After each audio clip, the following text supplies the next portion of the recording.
Hi, eighth graders.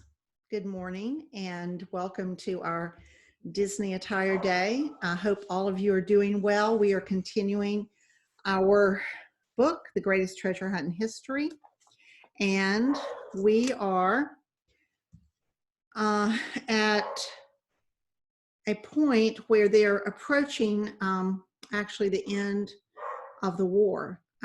Even though it doesn't officially end until September, this point in history in April is when they begin to move. They've moved into Germany.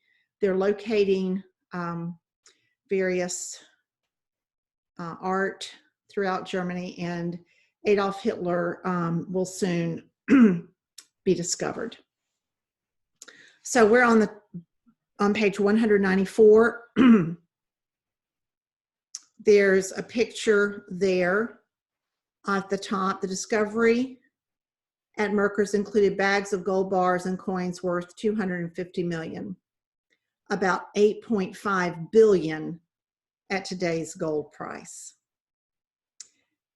Now all the security above ground made sense, Posey thought. Third Army had just discovered the entirety of Nazi Germany's gold reserves. While others continued their analysis of the discovery in room number 8, Posey and Kirstein made their way to the art, which was no simple task. The mine complex had 35 miles of tunnels. The gold rush had drawn all attention away from the art. But upon seeing thousands of crates containing many of the riches of Berlin's world-class museums, the duo knew that the value of the art was no less stunning. Gold could be appraised at face value, one-of-a-kind works of art, like the bust of Nefertiti, which was more than 3,200 years old, were truly priceless. For a brief while, Kirstein felt transported to another world, one he knew intimately well, far from the horror and destruction of war. Walking among so many beautiful treasures, studying phonographs that curators had clipped from museum catalogs and then passed into the crates to identify contents provided a joyful escape. Almost every period of civilization was represented. Egyptian, ancient Greek and Roman, Gothic, Renaissance, Baroque, and the 19th and 20th centuries. The crates contained paintings, drawings, sculpture, tapestries, rugs, prints, and rare books. Even 8 lead boxes filled with Egyptian papyri. In their haste to excavate bomb-ravaged Berlin, curators had also brought 400 additional loose paintings, some masterpieces, which were standing in racks back to back.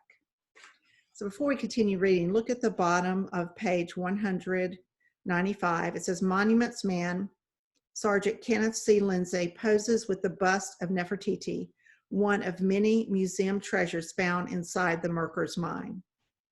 So that bust, over 3,200 years old, had been stolen and then crated and placed in this mine. It's 35 miles of tunnels. Now, just to put your mind around that. So if we're in Charlotte at Invest Collegiate, 35 miles of tunnels, let's think about that related to I-77 or I-85. 35 miles of tunnels, if we went north on I-77, would be past Statesville, North Carolina. If we went north on I-85, it would be significantly past Concord, almost to Salisbury, probably to Salisbury, North Carolina. Think about underground in that mine, that many miles of tunnels and rooms to hide gold and art.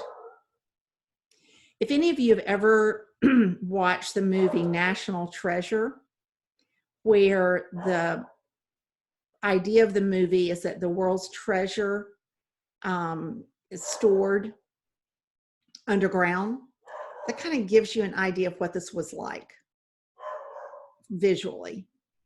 That art and gold sculptures were all stored underground in this mine 35 miles of passageways and rooms. All right, we're at the top of page 196. Posey reached two conclusions quickly. The art in the Merker's mind belonged to German museums. None of it appeared stolen. The second conclusion took but an instant. For the art to safely be moved out of the mine, they needed George Stout. After returning to the surface and sharing their findings with Lieutenant Colonel Russell, the two monuments men and a civil affairs officer drove back to 3rd Army headquarters in Frankfurt to deliver their reports. The civil affairs officer's report on the goal stole the show.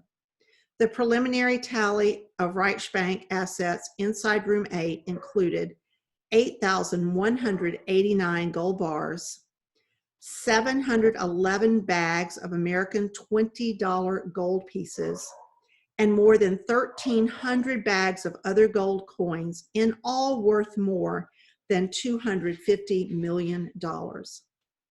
That figure did not include hundreds of millions of dollars in assorted foreign currencies and bundles of Reichsmarks totaling about $2.76 billion at face value.